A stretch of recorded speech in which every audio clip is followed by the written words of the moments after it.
I'm Steve Wiggins, and this is the Groundworks Ministries podcast.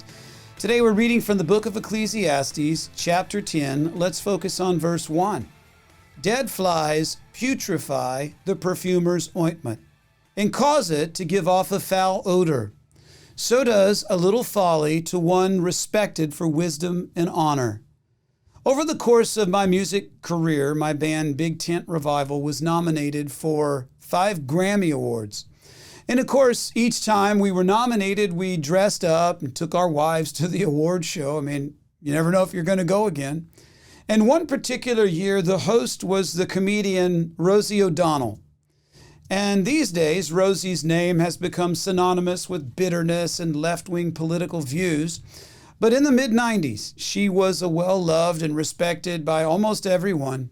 She was the voice of one of the characters in the children's movie The Lion King, and she hosted the Nickelodeon Kids' Choice Awards. So, there we were at the Grammys, laughing at Rosie's good-natured banter and all of her good-natured ribbing of the stars on the telecast. And then it came time for the first commercial break. And the moment that we went to commercial, Rosie, who was a stand-up comedian before she was an actress, she let loose to an audience attended actually by many children. She let loose on one of the foulest jokes that I've ever heard. And I worked in the rock and roll business. It was so foul that it only got nervous laughter from the mostly secular music crowd. And then she told another foul joke, and so it went for the rest of the night. The cameras were on, and she was this clean, funny Rosie that the world expected. But when the cameras were off, she was a completely different person. And it was years before the rest of the nation would discover her duplicity, but it was apparent to all who were in attendance that the woman was not consistent with her image. And it was sad because she was so well loved for her public persona, and yet her lack of character eventually shipwrecked her career. You know, Solomon was talking about a similar phenomena as the one I experienced with Rosie O'Donnell, a woman whose perfume of wisdom and honor is fouled by the fly of her lack of scruples.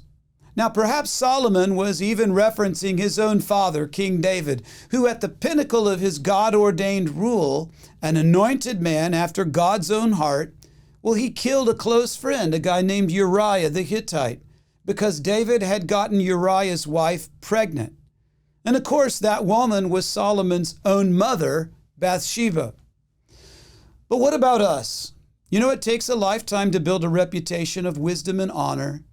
In order to gain people's trust, we must simply display character over longer periods of time.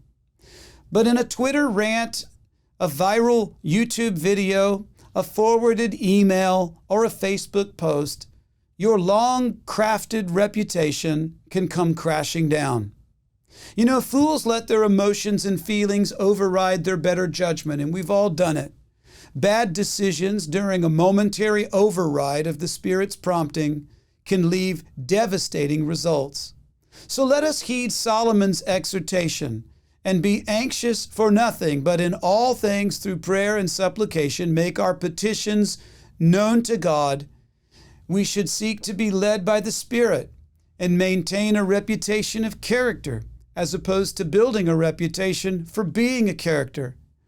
In this manner, we will protect ourselves against forfeiting the respect and honor of the Lord given to those who bear his name.